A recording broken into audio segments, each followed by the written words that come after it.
Hello, everyone. My empowerment clique, good peoples of the Northeast, Southwest. We've been feeling a little silly right now, but this is kind of a closer video I'm doing, and I wanted to just kind of like come on and say hello to everyone. And firstly, I want to say again, thank you just for all of the likes and follows and encouraging words and new ideas and wanting to be a part of just my journey. And for the ones who don't say anything either and just please watching, and that's fine too. Wanted to say that I'm having a good time as I create this new journey on YouTube, and being the face of my brand is never easy to do, especially when you're very used to creating from the background and having whatever you create come to fruition, and to be the person that constantly always having people ask me for advice or asking for my input or wanting to be involved in creative circles. I am so grateful to be able to be in that. And just want to say thank you for putting your foot literally in my ass.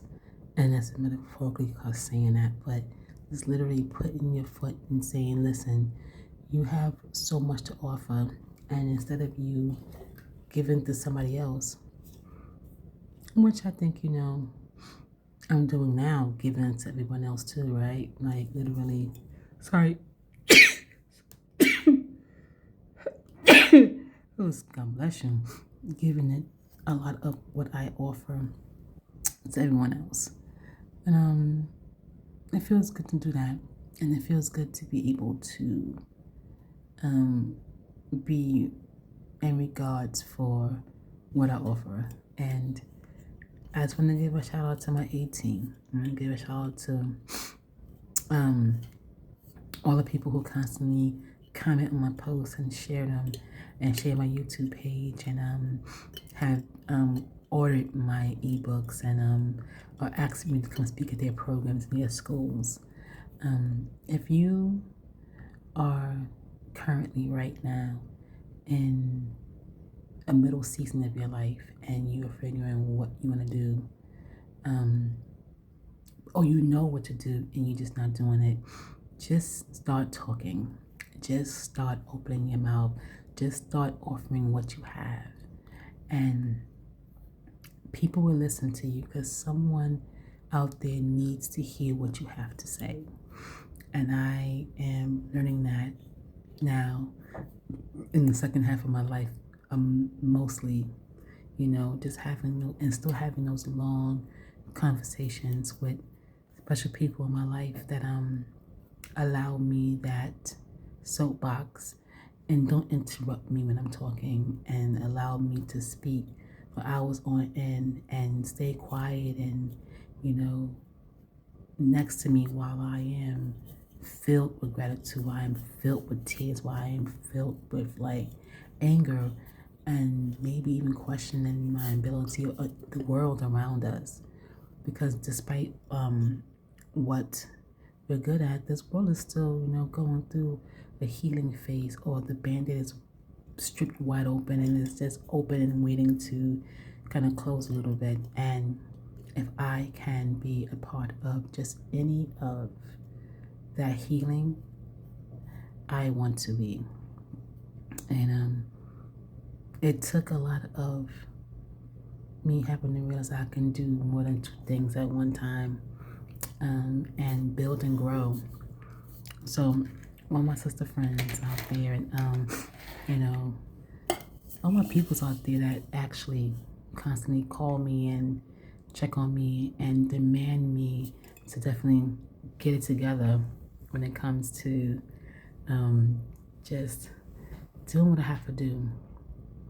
It feels good, because I know that a lot of people don't have that behind them, and it's like navigating through what they dream to do alone. And being a one man, one woman show can be daunting and stressful, and sometimes doesn't align with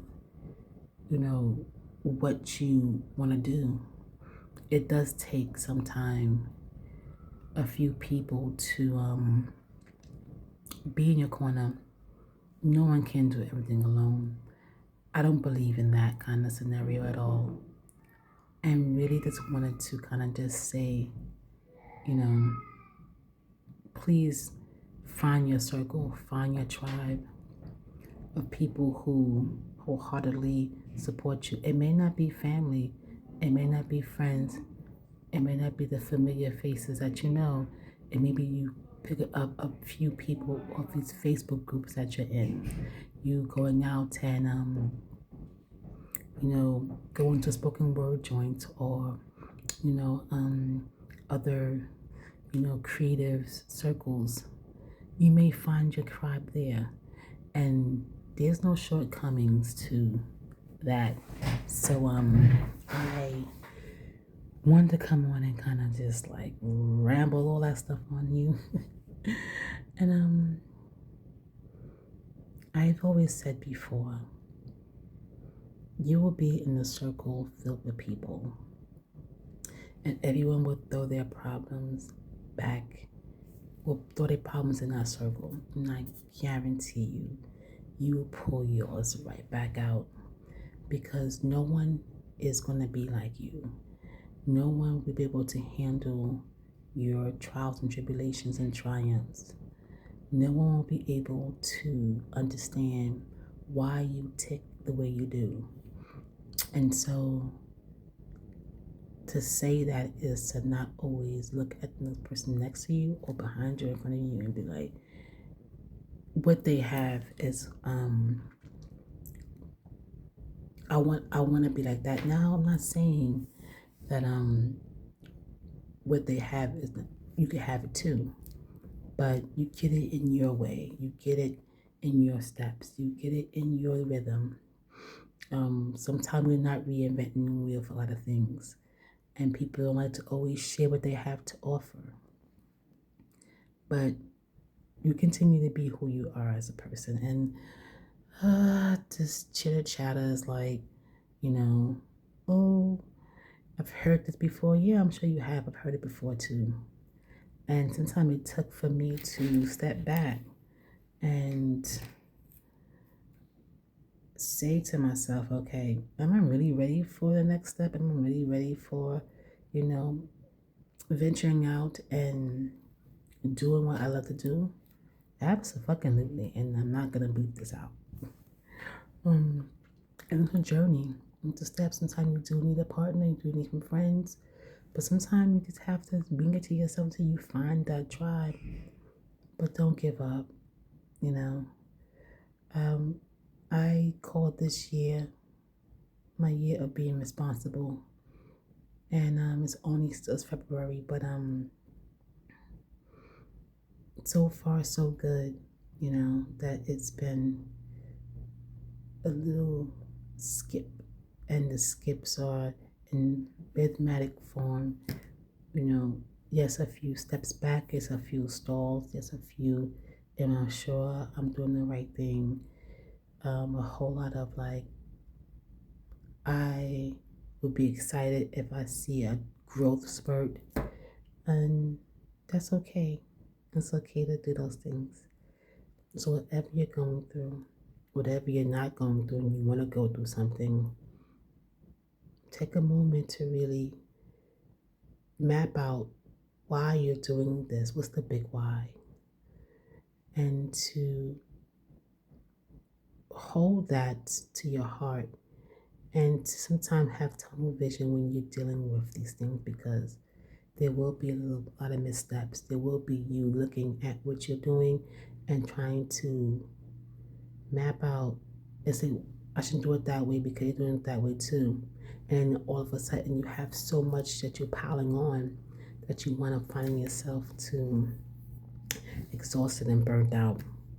So it's one tip that I always use with people is find the time to do something constructive with your venture, with your dream, with your goals, with your, if you're opening up a business, if you're trying to start a business, if you are looking to collaborate with people, or you just in the thinking stages.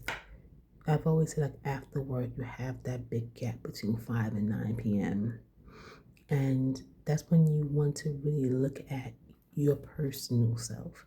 So between those times, you start to hone in on what you are interested in doing. So, 5 to 9, or five to six, 6 to 7, 7 to 8, whatever time that is great for you. At least 1 hour each day you should really dedicate to grasping what you want to do with yourself.